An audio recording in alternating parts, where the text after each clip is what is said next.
और इंडिया के बीच war, latest development.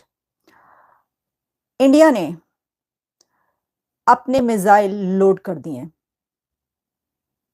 Bharat ने आईएनएस सूरत में, जो कि लेटेस्ट गाइडेड मिसाइल डिस्ट्रॉयर है, उसमें अपने मिसाइल लोड कर दिए हैं और वो इस वक्त पानियों में है। जहां पर उन्होंने डिप्लॉय करना था उसको वहां पर डिप्लॉय कर दिया गया है। और जैसा मैंने आपको बताया कि आईएनएस सूरत इज रेडी, ये खबरें चल रही हैं और ये पिक्चर्स आ रही हैं। जैसा कि आप थंबनेल पे देख सकते हैं, जो पिक्चर आपको नजर आ रही है वो आईएनएस सूरत की है, जो कि latest guided missile destroyer is loaded with missiles. यानी यहां तक कि भारत ने उसके अंदर मिसाइल भी लोड कर दिए हैं।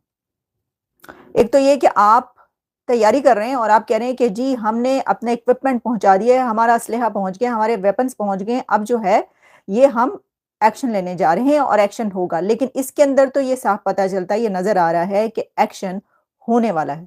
क्योंकि जैसा मैंने आपको बताया कि भारत ने जो मिसाइल हैं वो तक लोड कर दिए हैं। अच्छा, अब इसके अंदर यह है कि जो इसका क्या मतलब है, किस लिए उसने लोड किए हैं, भारत ने मिसाइल क्यों लोड किए हैं अपने लेटेस्ट गाइडेड मिसाइल डिस्ट्रॉयर पर? क्योंकि पाकिस्तान पर हमला करना है, पाकिस्तान पर हमला करने लगा भारत, पाकिस्तान से जंग करनी है। पाकिस्तान, देखिए वैसे ये जो बात कही जाती है फिर ना, ये सवाल किया जाता है कि भाई जो इंडिया है क्या उसने कभी हमला किया है? बात तो सच है, बात सही है, लेकिन इस वक्त जो हालात बन चुके हैं उसमें इंडिया ये कह रहा है कि अब ये नागुज़ीर हो चुका है, ये हो नहीं सकता कि हम हमला ना करें। और ये वो कह रहे हैं कि रिवेंज ले रहे हैं, यानी हम खुद से कोई हमला नहीं कर रहे, हम रिवेंज ले रहे हैं पहलगाम के अफसोसनाक इतने बड़े सानहे ट्रेजेडी का। और इसमें अमेरिका भी उनके साथ फुली सॉलिडारिटी शो कर रहा है, सिर्फ शो नहीं कर रहा बल्कि अमेरिकन अथॉरिटीज ने यह कह दिया है कि हम आपके साथ हैं इन वॉर अगेंस्ट टेररिज्म, दहशतगर्दी के खिलाफ जंग में हम आपके साथ हैं। अब आप इसको जिस तरह भी लेना चाहें, लेकिन एक तरफ मैंने आपको यह बताया कि भारत ने अपने मिसाइल तक लोड कर दिए, दूसरी तरफ अमेरिका पाकिस्तान को डांट रहा है। डांट पड़ गई अमेरिका से। अमेरिका के जो सेक्रेटरी स्टेट है उन्होंने क्या कहा? उन्होंने कहा आप कंडेम तो करें, कहां बैठे आप लोग, क्या कर रहे हैं? आपने तो कंडेम तक नहीं किया अभी तक, उठें आप उसको और एक्ट करें, एक्शन लें। और साथ ही जो डिफेंस सेक्रेटरी है उन्होंने क्या कहा? उन्होंने कहा कि हम भारत के साथ हैं। मैंने उनकी जब ट्वीट देखी तो मैं हैरान रह गई। मैं आपको जरा डिफेंस सेक्रेटरी जो है ना उनकी ट्वीट बता दूं। सर ये तो मैंने आपको बताया नहीं।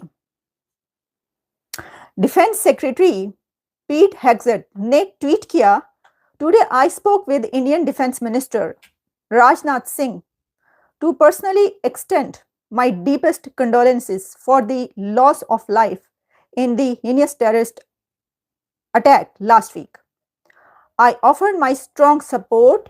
We stand with India and its great people. America के डिफेंस सेक्रेटरी ये कह रहे हैं कि हम इंडिया और इसके ग्रेट पीपल के साथ हैं, India and it's great people. यानी ये कि अमेरिका ये कह रहा है कि भारत खुद भी ग्रेट है और भारत के लोग भी ग्रेट हैं, तो हम ग्रेट इंडिया और उसके ग्रेट पीपल के साथ है। कितनी तारीफ की आप ये देखें। और दूसरी तरफ डांट पिला दी है पाकिस्तान को कि आपने जो है ये इसको ना तो आपने कंडेम किया ना इसके ऊपर आप ये तो करें। ये बात हमने आपको सारी रिपोर्ट्स दी हैं और ये एग्जैक्टली इसी तरीके से मीडिया में जो है वो आ रहा है, रिपोर्ट्स हो रहा है। अच्छा, अब आप ये देखें कि भाई क्यों उसने लोड किए हैं, तो उसने जो है वो पाकिस्तान के लिए लोड किए हैं। ये जो आईना सूरत रेडी हुई है पाकिस्तान के लिए हुई है। अब पाकिस्तान की क्या तैयारियां? पाकिस्तान की तैयारियों में यह कहा जा रहा है, जो कि मीडिया पर आ रहा है, कि अब आपको पाकिस्तान की तैयारी बताते हैं। पाकिस्तान ने डिप्लॉय की हैं आर्टिलरी गन्स और वो उसने डिप्लॉय की हैं राजस्थान बॉर्डर के पास। वो कह रहे हैं कि जो इंटरनेशनल बॉर्डर है, इंडिया का इंटरनेशनल बॉर्डर जो है उसके पास पाकिस्तान ने आर्टिलरी गन्स डिप्लॉय कर दी हैं।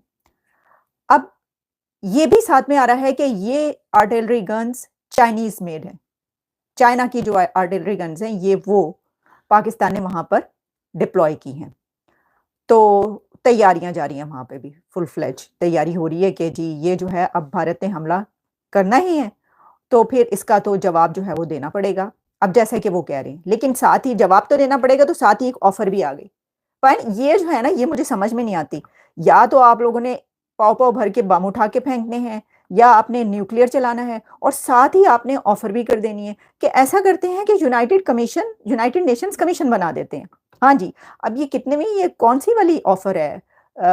चौथी, 5वीं, छठी, मुझे एग्ज़ैक्टली इसको कैलकुलेट करना पड़ेगा, क्योंकि जो शहबाज शरीफ साहब हैं, उनकी तरफ से 2 ऑफर्स आईं। फिर उसके बाद जो डिफेंस मिनिस्टर ख्वाजा आसिफ है, उनकी तरफ से 1-2 ऑफर्स आईं, और अब उन्होंने कोई 5वीं दफ़ा जो है ये एक और ऑफर कर दी है, और वो क्या है मैं आपको उसके बारे में बताती हूँ। ख्वाजा आसिफ जो हैं वो बात कर रहे थे शाहज़ेब खानज़ादा के प्रोग्राम में, जियो में, और उसमें उन्होंने कहा कि हम इंडिया को ये ऑफर करते हैं कि वो ये जो हुआ है एक अफ़सोसनाक वाक़या, अफ़सोसनाक मुझे नहीं पता उन्होंने कहा या नहीं कहा, कहना चाहिए था अगर नहीं कहा, लेकिन उन्होंने कहा कि इस पहलगाम की जो इन्वेस्टिगेशन है, ये हम यूनाइटेड नेशंस का एक कमीशन बनाकर करवा लेते हैं। तो ये ऑफ़र किया उन्होंने, ऑफ़र ही किया ना, उन्होंने कहा कि ऐसा करते हैं कि 2-3 मुल्क मिलकर तहकीकात कर लें। 2-3 कंट्रीज़ जो हैं वो मिलकर इसकी इन्वेस्टिगेशन करें, तो ये एक न्यूट्रल कंट्रीज़ ही होंगे ना। पाकिस्तान और इंडिया तो उसके बीच में नहीं होंगे, आप ये कह रहे हैं, या आप ये कह रहे हैं कि पाकिस्तान और इंडिया और उसके साथ 2-3 और कंट्रीज़ मिल जाएँ, वो पता नहीं कौन से कंट्रीज़ होंगे। उसमें एक तो चाइना होगा। ये तो मैं आपको अभी के अभी बता दूँ, हाथ के हाथ, दस्ती के दस्ती उसके अंदर चाइना होगा ही होगा, पाकिस्तान की तरफ से चाइना होगा। वो कहेंगे जी चाइना होगा हमारे साथ, और टर्की भी कहेंगे।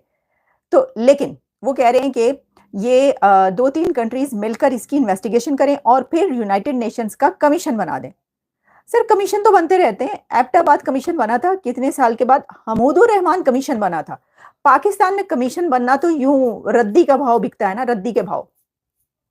वो जिसे कहते हैं ना टके टोकरी या क्या कहते हैं, ऐसे-ऐसे कमीशन बनते रहे। आज तक कोई भी सान्या होता है, कोई भी ट्रेजेडी पाकिस्तान में होती है, कोई बड़ा वाक़या हो जाता है, कोई दहशतगर्दी का वाक़या होता है, कोई कुछ भी हो, कू हो जाए, ये हो जाए, जैसे कि मुल्क 2 लख्त हो गया। 2 टुकड़े हो गया पाकिस्तान 71 की जंग में। भारत ने 2 टुकड़े कर दिया आपका मुल्क, उसके ऊपर कमीशन बना, हमीदुर रहमान कमीशन। उसको डेकेड्स लग गए उसकी रिपोर्ट आने में। Can you imagine? उसकी रिपोर्ट आने में ही डेकेड्स लग गए। और जो वो बना कब था, और अब ये वाली नस्ल ने ये वाली रिपोर्ट पढ़ी है, उसको पता चला है कि अच्छा ये हुआ था। पढ़ने वाली है, वैसे मैंने भी पूरी नहीं पढ़ी, मैं अक्सर सोचती हूँ कि मैं बैठ के सारी पढ़ूँ। पढ़ी है मैंने, लेकिन उसकी जो एक समरी या वो सारी पॉइंट्स आते हैं, पढ़े हैं मुझे, एग्ज़ैक्टली मैंने वो रिपोर्ट जो है। लेकिन तो इसी तरह आप एपीएस का कमीशन कहाँ है? अच्छा फिर और कौन से, एबटाबाद कमीशन जो है उसका क्या बना? और ऐसे आई थिंक डज़न्स ऑफ कमीशंस जो हैं वो बन चुके हैं, और उनकी कोई रिपोर्ट नहीं है, कुछ कमीशंस की रिपोर्ट आई भी है। तो बात ये है कि आप कमीशन बनाना ना वहाँ पे बहुत ही आसान है। अब इंडिया में रवाज नहीं है। भारत कमीशन-वमीशन बनाने की बात नहीं करता। भारत ने तो साफ-साफ देखें क्या कहा है, उनके जो एक्सटर्नल अफेयर्स मिनिस्टर हैं, उन्होंने जो सेक्रेटरी स्टेट ने कॉल की उनको, और उनसे बातचीत हुई, उन्होंने कहा कि परपेट्रेटर्स, फैसिलिटेटर्स और ये करने वाले रिस्पॉन्सिबल, उन सबको जो है वो मज़ा चखाया जाएगा। तो इसका मतलब ये हुआ कि देखें यूएस की तरफ से भी जब ये बात की जा रही है, डी-एस्केलेशन की बात भी हुई है ना साथ में। हम आपके साथ हैं, लेकिन डी-एस्केलेट करें दोनों कंट्रीज़ मिलकर, दोनों से क पाकिस्तान से और इंडिया से उन्होंने कहा है। तो साथ में इंडिया का जवाब ये होता है कि आप क्या बात करें, कौन-सा डी-एस्केलेट करें हम? हमने तो ये रिवेंज लेना ही लेना है, इसका मज़ा चखाएँगे। बाद में देखेंगे कि क्या करना है। तो वो तो तगड़ा सा जवाब दे रहे हैं, और वैसे भी आपने ये देखा होगा, हमने देखा है, मैंने कई बार प्रोग्राम्स भी किए इसके ऊपर, कि ये जो डेवलपमेंट्स होती रहती है ना अब इस एरा में, मोदी सरकार की तरफ से जो दुनिया के बड़े-बड़ी ऑर्गेनाइज़ेशंस या इदारे या जो पर्सनैलिटीज़ कुछ कहती हैं, उनको सीरियसली एज़ सच नहीं लिया जाता है। यानी वो ये नहीं करते कि डर के, दुबक के या इस तरह बैठ जाएँ। वो डंके की चोट पर उसका जवाब दे देते हैं, बल्कि वो जवाब देने से पहले वो खुद से भी बहुत सारे ऐसे पॉइंट्स रेज़ करते हैं, जिसके ऊपर वो कई चीज़ों पर सवाल उठाते हैं। जैसे कि यूनाइटेड नेशंस पर तो बहुत बार वो सवाल उठा चुके हैं। यूनाइटेड नेशंस की कारकर्दगी पर, उसके जस्टिस सिस्टम पर क्या होना चाहिए, कौन स नई कंट्रीज़ क्यों नहीं शामिल किए जा रहे, परमानेंट सीट जो है वो किसका हक है, और ये वो दौर नहीं है, ये एरा नहीं है, अपने आप को बदलना पड़ेगा, ऐसे बहुत सारे। बल्कि आप देखें वो तो अपने मोदी साहब तो अपने best friend, best buddy Putin को क्या कहते हैं? उनके घर में जाके, उनके साथ चाय पीते हुए, उनकी बालकनी में बैठकर, उनके पैटियो में बैठकर वो चाय पी रहे हैं और साथ में कह रहे हैं कि ये जंग का इरादा नहीं है। क्यों जंग की आपने? यूक्रेन पे हमला क्यों कर रहे हैं आप? गलत बात है। आप जो है वो इसको ख़त्म करें, कॉन्फ्लिक्ट जो है वो दूर होना चाहिए। वो तो अपने बेस्ट बडीज़ को भी कह देते हैं। अब इसके अंदर एक तो ये कि उनकी ये एक दलेरी और वो नज़र आती है कि वो डरते नहीं है कोई बात करते हुए, क्योंकि वो 5th लार्जेस्ट इकोनॉमी है, क्योंकि वो इंडिपेंडेंट कंट्री है, क्योंकि दुनिया की सबसे बड़ी जमहूरियत है और क्योंकि वो एक दुनिया की सबसे बड़ी पॉपुलेशन है, एक ताकतवर मुल्क है, वो अपने आप को और उनका जो स्टैंस है हमेशा से कि जो डिप्लोमेसी है वो सबके साथ एक जैसी है और सबके साथ रिलेशंस हैं उनके। वो कहते हैं अलाय नहीं बनेंगे हम, पार्टनरशिप कबूल है, पार्टनरशिप। तो जब पार्टनर जो होता है ना, वो पार्टनर के साथ दू-ब-दू, फेस टू फेस खड़े होके बात करता है। जो अलाय होता है ना, एक जो अलायंस होता है, उसमें एक नीचे होता है और एक ऊपर होता है अलायंस में। ज़रूरी नहीं है कि सब बराबर हों, कुछ नीचे हो सकते हैं, कुछ हाथ ऐसे होंगे, कुछ हाथ ऐसे होंगे। जैसे कि देखिए पाकिस्तान के अलायंस जो अमेरिका के साथ रहा, उसमें पाकिस्तान का हाथ तो ऐसे नहीं रहा ना, ऐसे ही रहा। यानी पाकिस्तान को तो मिलती रही एड, अमेरिका एड देता रहा।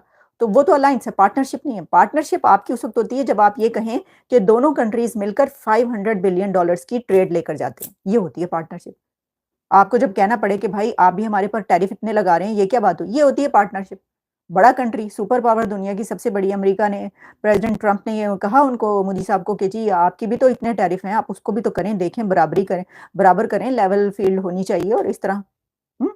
तो ये सब बातें हैं। तो इसके अंदर ये चीज़ है, यानी ये मैंने जो कमीशन बनाया है, ए ओ नहीं मनना नाले, यानी आप ये तो भूल ही जाएँ कि आपने ये कहा है कि चलें यूनाइटेड नेशंस का कमीशन बनाते हैं, तो भारत कहेगा हाँ, हाँ, हाँ, दौड़ के आएगा, हाँ जी, चलें ठीक है, यूनाइटेड नेशंस का कमीशन बना लेते हैं और ये कॉन्फ्लिक्ट दूर हो जाएगा। ऐसा नहीं होगा। नो वे, भूल जाओ। ये जो है ना वो वही, वो खलील खां फाख्ता उड़ाया करते थे, फाख्ताएँ, कौवे, कबूतर सब कुछ उड़ गया। अब तो जो नहीं उड़ते थे ये हाथी, ऊँट वो भी उड़ चुके हैं। तो बात ये है कि वो नहीं मानेंगे। भारत इस कमीशन की ये जो पेशकश है बिल्कुल नहीं मानेगा और उसने तो देखिए ना फ़ौरन ही आईएनएस सूरज जो है वो रेडी करके लेटेस्ट गाइडेड मिसाइल डिस्ट्रॉयर जो है उसको रेडी करके मिसाइल लोड भी कर दी और खड़ा कर दिया। तो आई थिंक कि ये जो कमीशन की बातें की जा रही हैं ये नहीं यूज़फुल नहीं है। ख्वाजा आसिफ कर रहे हैं, ठीक है, डिफेंस मिनिस्टर की उस पे लेकिन क्या ये टाइमिंग ठीक नहीं है या ये क्या है? लेकिन वो नहीं करेंगे। अब टाइमिंग ठीक होने की क्या बात है, मैंने आपको बता तो दिया कि कमीशन्स की क्या हालत रहती है। वो कहेंगे कि ये तो आप हमें ट्रक की बत्ती के पीछे लगा रहे हैं। तो ट्रक की बत्ती के पीछे इंडिया नहीं लगने वाला। ये बात आप जान लें, जो ये अभी पता चला है। तो जी ये